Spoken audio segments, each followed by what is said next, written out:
ಪರಮೇಶ್ವರ್ ಅವರು ನಿನ್ನೆ ಒಂದು ಮಾತನ್ನು ಹೇಳಿದ್ದಾರೆ, ಇಲ್ಲಿ ಯಾವುದೋ ಒಂದು ಸಭೆಯಲ್ಲಿ ಒಂದು ಮಾತು ಹೇಳಿದ್ದಾರೆ.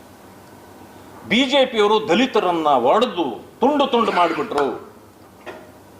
ಒಳ ಮೀಸಲಾತಿ ಈಗ ಕೊಟ್ಟಿದ್ದಾರು, ಆಕ್ಟ್ ಪಾಸ್ ಮಾಡಿದ್ದಾರು ಕಾಂಗ್ರೆಸ್.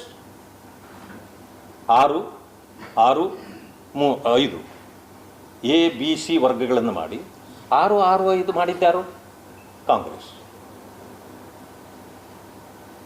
ಈ ನಮ್ಮದು 24% ಶಕ್ತಿ ಇತ್ತು, 6, 6, 5 ಮಾಡಿ ನಮ್ಮನ್ನು ಬಿಜೆಪಿಯವರು ಹೊಡೆದು ಬಿಟ್ಟಿದ್ದಾರೆ ಅಂತ ಸುಳ್ಳು ಹೇಳಿದ್ದಾರೆ.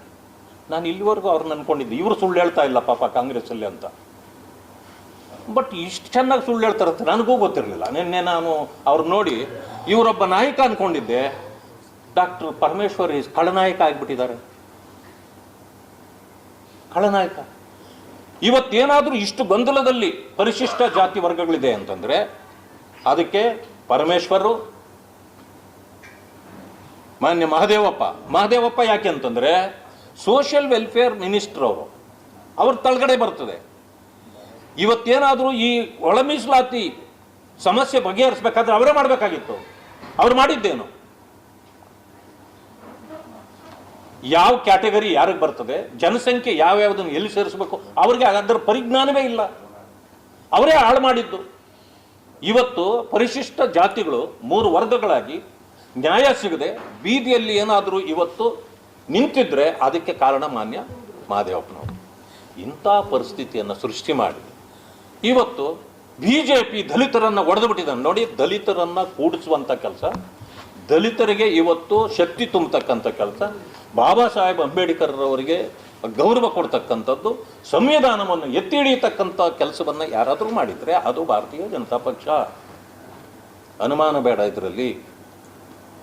ಬಾಬಾ ಸಾಹೇಬರನ್ನ ಸೋಲಿಸೋದ್ರಿಂದ ಹಿಡಿದು ಮೊದಲ 1952ರ ಚುನಾವಣೆಯಿಂದ ಅವರ ಜೀವಿತಾವಧಿಯಲ್ಲಿ ಅವರನ್ನ ಕೆಟ್ಟದಾಗಿ ನಡೆಸ್ಕೊಂಡಿದ್ದಿದ್ರೆ ಕಾಂಗ್ರೆಸ್, ಅನುಮಾನ ಬೇಡ.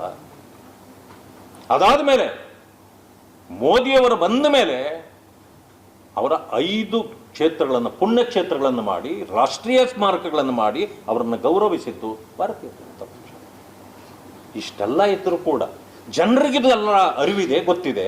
ಅವರ ಮುಂದೆ ಬಂದು ನಿಂತು ಭಾಷಣ ಮಾಡಿ ಸುಳ್ಳು ಹೇಳಿದ್ರೆ ಅವರು ನಾಯಕರಾಗ್ತಾರ? ಖಳನಾಯಕರೇ ಆಗೋದು. ಇಂಥ ಕೆಟ್ಟ ಪರಿಸ್ಥಿತಿ ಇವತ್ತು ಕಾಂಗ್ರೆಸ್ಗೆ ಬಂದಿದೆ ದೇಶದಲ್ಲಿ. ನಾನು ಹೇಳ್ತೇನೆ, ಇವತ್ತು ಕಾಂಗ್ರೆಸ್ ಸತ್ತರೆ, ಕಾಂಗ್ರೆಸ್ ಮುಗಿದ್ರೆ ಈ ದೇಶ ಸುಭದ್ರವಾಗಿರ್ತದೆ. ಕಾಂಗ್ರೆಸ್ ಬದುಕಿರುವವರೆಗೂ ಈ ದೇಶದ ಭವಿಷ್ಯ ಅಡಿಕೆಯ ಕತ್ತರಿಯಲ್ಲಿದ್ದಂಗೆ ಇರುತ್ತೆ. ಅದರಿಂದಾಗಿ ದೇಶದ ಯುವಜನರು ಅರ್ಥ ಮಾಡ್ಕೊಳ್ಬೇಕು. ಇವರು ಬರೀ ವೋಟ್ ಬ್ಯಾಂಕ್ ರಾಜಕಾರಣವನ್ನು ಮಾಡಿಕೊಂಡು ಸುಳ್ಳು ಹೇಳಿ ಜನರನ್ನು ದಾರಿ ತಪ್ಪಿಸ್ಕೊಂಡು ಬದುಕೋದನ್ನು ಮಾಡ್ತಿದ್ದಾರೆ. ಆದಷ್ಟು ಬೇಗ ಆ ಕಾಂಗ್ರೆಸ್ ಅನ್ನು ಮುಗಿಸುವ ಕೆಲಸ ಈ ದೇಶದ ಯುವಕರು ಮಾಡಬೇಕು ಅಂತೇಳಿ ನಾನು ಅವರಲ್ಲಿ ತಮ್ಮ ಮೂಲಕ ನಾನು ಮನವಿ ಮಾಡ್ತೇನೆ.